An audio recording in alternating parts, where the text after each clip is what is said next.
outside and get a breath of fresh air.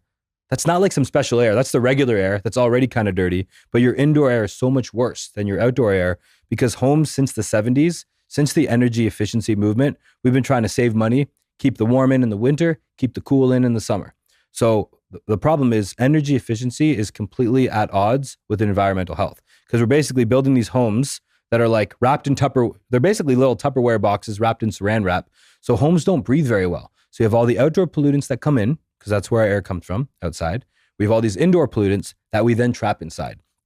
So anyone who's like, you guys already have a very health aware audience. Bad air is similar to bad water or bad food. It's the same kind of stuff. It's just more toxins coming in your body. You can get it through your skin.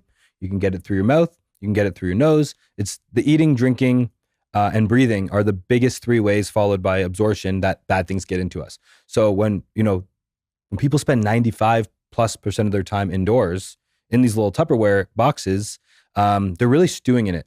So that's kind of like the level setting on the problem. What is the problem? It's that we have these super tight homes, a bunch of bad chemicals. We cook inside. Our range hoods don't work very well. And then we're sleeping in there, we're breathing in there, we're working in there, all that kind of stuff. Yeah, one of the biggest things that Ryan said to us, which is very cost effective for anyone listening, we covered it on the show with him, is even just cracking windows throughout the day and leaving positive air. Like we were coming over here and before we left, our kids were still there with helping, cracking all the downstairs windows and upstairs and like just letting air through the house.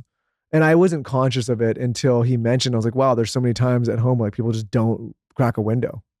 Like when Michael sprays his hairspray in the morning without the window open and I have to have Jaspr clean it up for me. Or I also noticed Jaspr will clean up when I put incense on. Is incense bad? It's not great. It smells nice. The thing is though, it's like so we'll get into like the problem side and we'll get into like little actionable things aside from air purifiers that people can do. Just like the windows, I got 10 versions of the little window winds that people can get. So the incense though, it's like the incense is not great to breathe, but if you're filtering it, it's like the water that comes from the city. So we have water that's filled with bacteria. So the city chlorinates it like crazy so it won't kill us. And then we bring it in our house and we dechlorinate it and then we remineralize it. It's like there's nothing wrong with water. We just have to deal. We're not going to solve the source unless we like trek to the spring and get our spring water. And so the water, we deal with the problem in our home. With air, it's a little bit sneakier because it doesn't just come in through one pipe. Comes in through the doors, it comes in through the windows, it comes in through the vents. So because if you have the incense and other things, if you're doing something about it, like you have the Jaspr filtering it, so you see it goes up to red, then it comes back down to green, like you're actually proactively doing something about the problem. The problem is if you have your windows shut and you're not cleaning the air, now we have an issue. So I wouldn't say don't light incense. I would suggest Jaspr is ready and air windows potentially cracked would be a good idea though. It's so wild when I light incense, immediately the Jaspr, you hear it go on. It's like so crazy. It's like wild.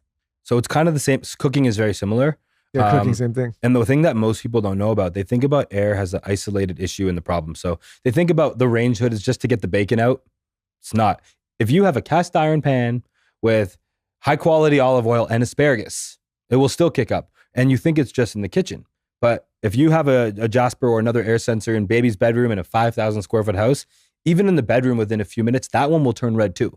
So people think that it's a localized issue. But if you have an HVAC system, which 95% of Americans do, that's designed to mix the air. So even though the issue is originating in one room, it's very quickly a whole home issue in seconds. So if you have one in the house, it's good to clean the whole house. Like you don't need them in every room. Depends. So this is like the hardest thing ever. And every company, especially since, we all think through Amazon filters, we trying to check boxes. So, we think, how many square feet do I have? Yeah. Square footage is not the right way to think about it because do you have 16-foot vaulted ceilings? Do you have 7-foot ceilings? It's about the cubic volume.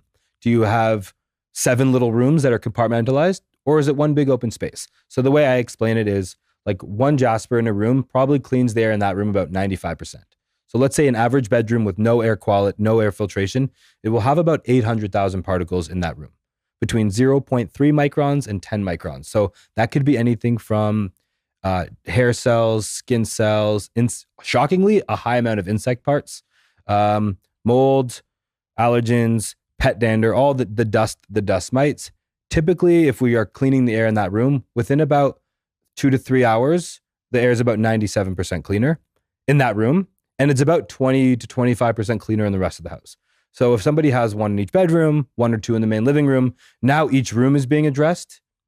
So is the whole home. So the best analogy I have is think about it like Sonos. Back in the day, we needed to have this one giant speaker, and it would either be like way too loud and bassy beside there, and you couldn't really hear it in the other room. So I don't like to think about it as an air purifier as much as a decentralized whole home cleaning solution. So because water comes in through a pipe, we can filter it at the source.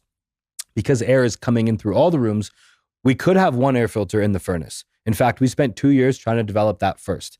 It was a total failure because when the furnace is off, it's not working. Your furnace is just not designed to be an air cleaning machine.